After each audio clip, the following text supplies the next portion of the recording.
방금 전 일본에서 31년 만에 보기 드문 일이 하나 벌어졌죠.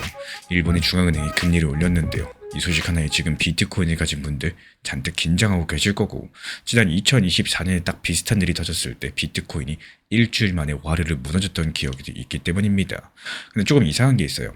이 똑같은 일본 금리 인상 뉴스를 보고 리플 XRP를 오랜 시간 지켜온 분들, 또 이분들께서는 무서워하기는커녕 오히려 고개를 끄덕이고 계십니다. 도대체 이번 뉴스 안에 우리가 미처 못 본 무언가가 숨어 있는 건지 이번 영상 통해서 낱낱이 파헤쳐드려 보도록 하겠습니다. 먼저 무슨 일이 있었냐, 이거부터 아주 쉽게 짚어드려 볼게요. 이번에 일본은행이 기준금리를 0.75%에서 1%로 올렸습니다. 그리고 이 1%는 1995년 이후에 31년 만에 가장 높은 수준을 기록했습니다. 그러니까 일본이 정말 오랜만에 큰맘 먹고 금리를 올린 건데 왜 하필 지금일까요? 최근에 중동이 시끄러워지면서 에너지 가격이 올라가고 그게 물가를 자극할 수 있다는 걱정들 때문이었는데요. 이 상승하는 물가를 조금 식히고자 금리를 올린 거죠. 여기까지는 그냥 멀리 있는 일본 안의 이야기처럼 들리실 겁니다. 근데 이게 왜 우리 비트코인 암호화폐 시장까지도 흔들 수가 있는 걸까요? 그 이유를 아시려면 딱 한 가지만 이해해 주시면 됩니다. 그동안 전 세계에는 일본 돈을 아주 저렴한 이자로 빌려가지고 다른 데 굴리는 사람들이 많았었죠.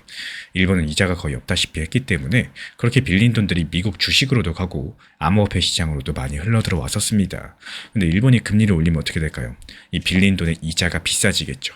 그러면 사람들은 당연히 그 빌린 돈을 갚으려고 가지고 있던 걸 팔기 시작을 할 거고, 그 매도하는 물건 안에 비트코인도 들어있을 거고요. 리플 XRP도 들어있을 겁니다.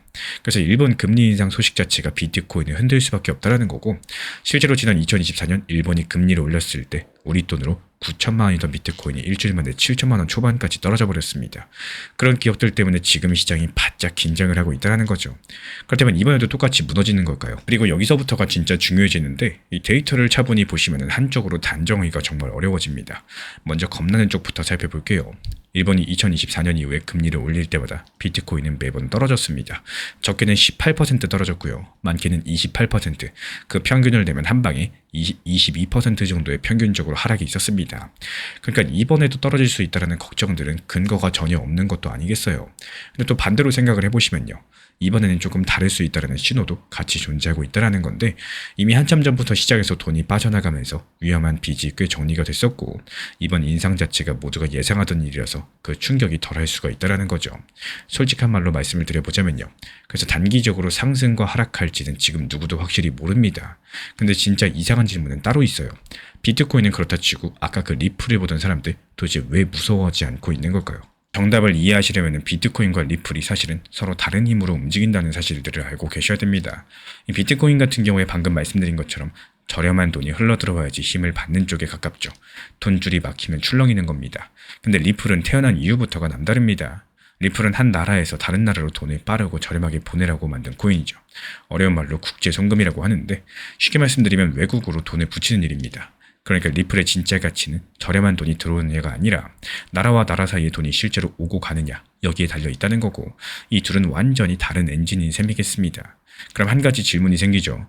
일본이 금리를 올린 게 설마 이 국제송금이랑 무슨 상관이 있는 걸까요? 바로 이 지점이 오늘 영상에서 가장 소름 돋는 부분이겠습니다. 일본이 금리를 올리고 일본 돈의 가치가 올라가면은 예전 방식으로 외국에 돈을 보내는 게 더 비싸지고 더 복잡해지겠죠. 돈을 주고받는 계산들이 까다로워지거든요. 근데 바로 그 비싸고 복잡해진 구간들을 저렴하고 빠르게 메워주는 길이 있어요. 그게 하필 리플이 쓰는 그 기술인 거고, 그냥 이론 정도가 아닙니다. 일본의 큰 금융그룹 SBI의 송금회사가 이미 리플의 블록체인을 써서 동남아시아로 돈을 보내고 있고, 계획이 아니라 지금 실제로 돌아가고 있는 일들입니다. 그리고 이 네트워크가 지금까지 처리한 결제 금액이 우리 돈으로 1,400조 원이 넘습니다. 그럼 여기서 그림이 완전히 뒤집히겠죠. 비트코인 가진 사람들이 무서워하는 바로 그 사건들이 리플이 실제로 하는 일 입장에서는 오히려 조금씩 유리해지는 환경이라는 겁니다. 한쪽을 겹치는 그 뉴스들이 또 다른 쪽의 진짜 쓸모는 키우고 있는 셈이겠어요. 사실 대부분의 리플 가진 분들도 이 연결고리는 잘 모르십니다. 다들 규제만 풀리면 오른다, 이런 이야기만 보시기 때문에. 근데 이번 일본은행 뉴스 속에 진짜 숨어있던 열쇠는 바로 이 돈 보내는 비용 쪽이었던 겁니다. 그렇다면 우리는 이걸 어떻게 받아들이셔야 될까요? 여기서 제가 솔직해지지 않으면 안 되겠죠. 지금 이번 이야기는 리플이 며칠 안에 오른다는 뜻이 절대 아닙니다. 만약에 시장에 진짜 공포가 닥치면 단기적으로 봤을 때 리플도 비트코인이랑 같이 떨어져요. 오히려 더 크게 출렁일 때도 많겠죠. 그래서 제가 바라보는 핵심은요. 짧게 보는 공포, 길게 보는 진짜 힘, 이거는 시기가 서로 다르게 돌아간다는 뜻이고 많은 분들께서 이 둘을 한 덩어리로 섞어서 보다가 손해를 보십니다. 지금 당장 이번 주에 무슨 일이 벌어질지 몇 달 몇 년에 걸쳐가지고 진짜 엔진이 어디로 가는지 이 두 가지를 분리해서 보셔야 되겠어요. 그래서 제가 바라보는 관점은 짧게 보시면 당분간 시장의 출렁임은 평소보다 커질 가능성이 높겠고요. 빌린 일본 돈을 갚는 움직임이 한꺼번에 터지면은 비트코인도 리플도 짧고 날카롭게 흔들릴 수 있겠습니다. 이 과거에 금리를 올린 뒤마다 조정이 있었으니까요. 다만 2024년처럼 무섭게 폭락하는 그림들이 그대로 다시 나올 가능성 아직까지 저는 상대적으로 낮게 바라보고 있습니다. 위험한 빚더미들이 이미 많이 정리가 됐고요. 이번 금리 인상은 모두가 예상하던 일이었었기 때문에 더 길게 봤을 때 금리가 정상으로 돌아가는 흐름 속에서도 이 나라 사이에 돈을 보내야 되는 일들은 멈추지가 않습니다. 그래서 리플이 하는 진짜 일들은요. 이번 사건으로 무너지지 않는다라고 보고 있는 거고 이번 일본은행의 31년 만의 결정은 짧게 보면 시장을 흔들 수 있는 무거운 변수가 맞겠습니다. 하지만 같은 사건에 대해서 비트코인의 시기가 아니라 리플의 쓸모라는 시기로 봤을 때 그 공포의 의미는 완전히 다르게 해석을 할 수가 있겠죠. 결국에 흔들리는 건 가격이지 나라와 나라 사이에 돈이 오가야 된다는 현실은 흔들리지 않을 거니까요. 그렇다면 지금의 이 공포 구간들 과연 위기일까요? 아니면 남들보다 한 발 먼저 자리를 잡을 수 있는 기회가 될 수 있을까요? 알트코인에 대한 단기 매매라면서 가장 조심하셔야 되는 것은 지나친 고민이겠습니다. 계속해서 핸드폰 들여다보면서 살까 말까 팔까 말까 고민하기 시작하면 오히려 원칙 자체가 무너지기가 쉽겠죠. 특히나 단기 종목들은 움직임 자체가 빠른 만큼 미리미리 계획을 세워두는 것들이 상당히 중요하다는 말씀을 드리고 싶고요. 그래서 매수와 동시에 또 목표가를 정해두고 대응하는 습관들이 반드시 필요하다는 말씀을 드려요. 내가 자주 본다고 수익이 더 커지는 거 절대 아니죠. 시세 계속 확인하고 업비트 계속 들락날락한다고 시장이 내 뜻대로 움직인다거나 수익이 더 나온다거나 이런 것들은 절대 아닙니다. 오히려 불필요한 스트레스만 계속해서 커질 뿐이라는 거. 그래서 단기 종합방에서도 목표 타점에 대해서 미리미리 말씀드리는 이유도요. 차라리 이렇게 목표 타점에 걸어 놓으시고 신경을 덜 쓰시기 위함이기도 하겠습니다. 너무 내가 타점들에 대해서 과몰입을 하시면은 내가 지치는 매매 습관보다는 차라리 현실적이고 효율적인 대응을 통해서 나에게 도움이 될 수 있는 이런 매매들을 만들어 나가시기를 응원을 도움드리겠습니다. 결국에 가장 건강한 매매 방법은요. 시장보다도 내 습관을 관리하는 거. 여기서부터 시작이 되실 겁니다. 코인 시장에서 수익을 내는 사람과 물리는 사람 차이는 딱 한 가지입니다. 나만의 전략이 있느냐 없느냐. 실제로 이번에 불과 하루 이틀 만에 빠르게 수익 낸 매매 기록들을 뜯어보면요.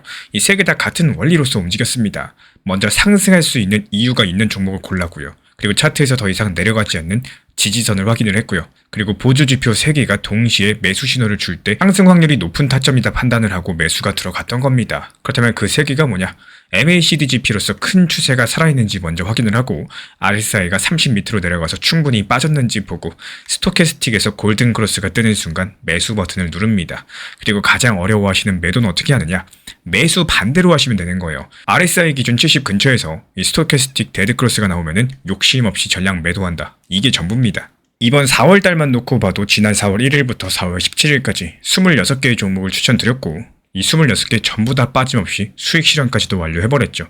지난달부터 계속 말씀드리고 있었습니다. 지금 같은 시장은 소규모 알트코인 위주의 장세이기 때문에 메이저 코인들은 일부 비중만 가지고 계시고 또 나머지 비중에 대해서는 최대한 알트로 수익 많이 내셔야 된다. 매번 영상마다 투트랙 전략에 대해서 반복해서 말씀을 드렸습니다.